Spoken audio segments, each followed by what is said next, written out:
What up, guys? James from Bolt Bros here. Want to go over Week 15 and all the NFL action? No teams on bye weeks. Let's get into it. Chargers take an absolute beatdown from the Raiders, 63-21. I mean, this game was a wrap at halftime. 42 points to 0. Fumble touchdowns, interception touchdowns. I mean, one of the most amazing pick sixes I've ever seen with a one-hander. Players basically gave up on the team. You know what? Spanos has listened to the fans, and, you know, both of these guys are out. Tom Telesco, Brandon Staley out.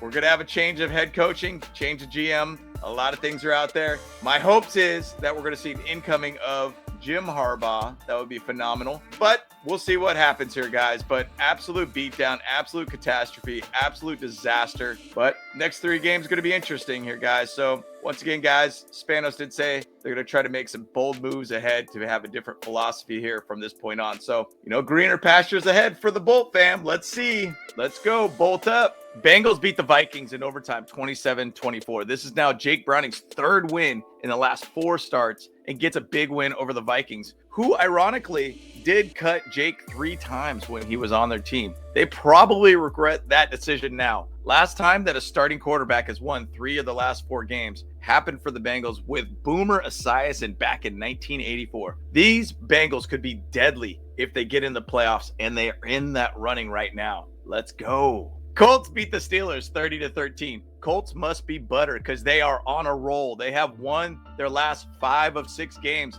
and get a massive win to bump the Steelers out of the playoff race, plus get a tiebreaker over the Steelers. Once again, Shane Steichen is my Coach of the Year candidate. Maybe I also think he should be Coach of the Year because the Chargers let him go with Anthony Lynn in 2020 after they fired him and got Justin Herbert Rookie of the Year. Sad, sad. Lions beat the Broncos 42-17. Jared goes off for 5 touchdowns and a total of 448 yards of offense on a Broncos defense that has been playing pretty well of recent. With Dan Campbell, this is a whole new Lions team that can be dangerous in the playoffs. At this point, since they have struggled as a franchise, give Dan Campbell just a lifetime contract. Keep him there forever. Who cares at this point? You need a guy to stabilize this franchise, and he could be that guy. But I will say, if Ben Johnson leaves with a head coaching job, things could get a little bumpy and things change a little bit for the Lions. Saints beat the Giants 24-6. Pretty much the Giants got harassed the entire game, giving up 7 sacks to the Saints. Chicken cutlet, Tommy DeVito couldn't cook, and Derek Carr got 3 passing TDs to get back to the 500 mark and a chance to win the abysmal NFC South. Yuck, that division, yikes.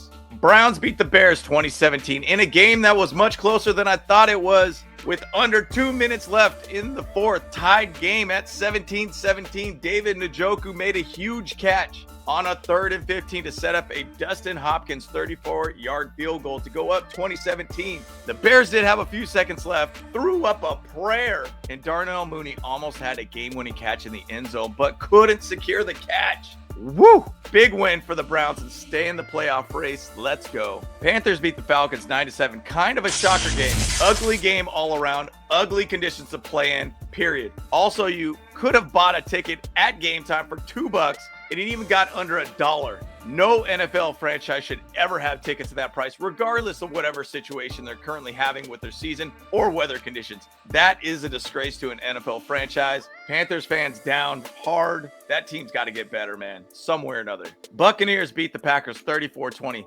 Baker was baking this game and chose violence. He threw for 381 yards, 4 touchdowns, a total of 452 total yards of offense, staying in that race to try to win the abysmal NFC South with a big win. Let's go. Dolphins beat the Jets 30-0. Straight up beat down by the Dolphins. But did you see the Dolphins owner try the waddle dance? All 3 of them over there trying it out. My 3-year-old nephew could do that dance better. It kind of reminds me of when the Bill Gates dance, when Windows 95 launched, just had no idea how to dance. I mean, come on now. Do better, man. Come, you can work in front of the mirror, try it out, you know? I mean, that was real weird looking. Chiefs beat the Patriots 27-17. Looks like Rashee Rice has become the new number 1 wide receiver for the Chiefs. He caught 9 balls for 91 yards with a touchdown. Plus, with that touchdown, Rashee Rice has broken the rookie receiving record for the Chiefs of scoring his 7th touchdown of the season. Let's go, man. We'll see, man. Keep it up. Texans beat the Houston Oilers. Wait.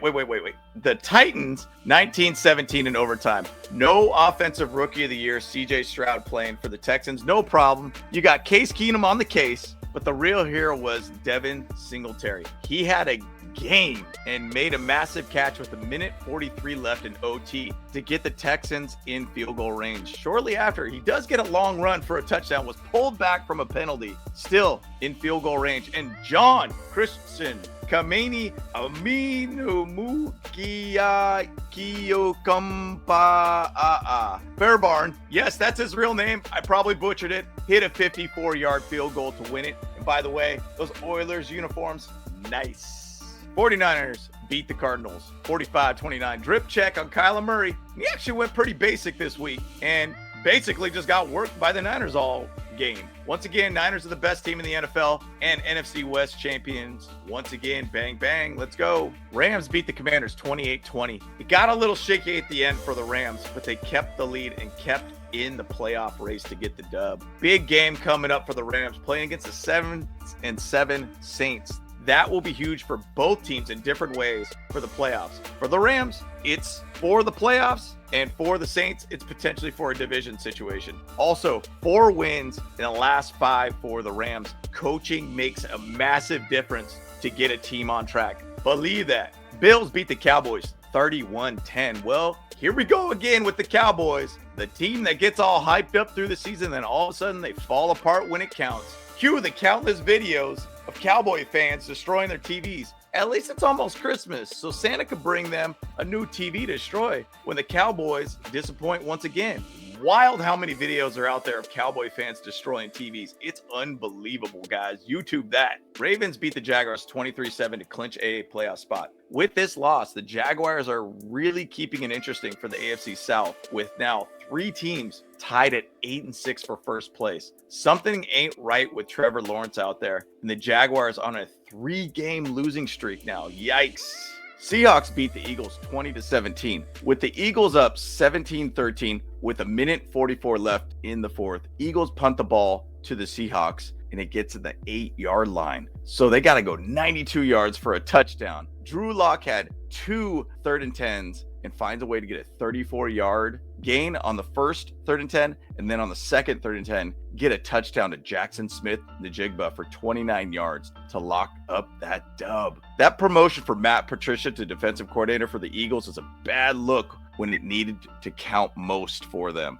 Yikes, you can't do that. Drew locked it up with that big dub versus the Seahawks to keep the Seahawks in the playoff race. Wow, big win for them. That's our recap of all the Week 15 action for the NFL. Playoff seeding starting to happen. People are starting to lock up playoff spots. Big week coming up for Week 16. This is a massive week for a lot of teams on where they're going to be able to be at or possibly lock up playoff spots onto Week 16. Let's go.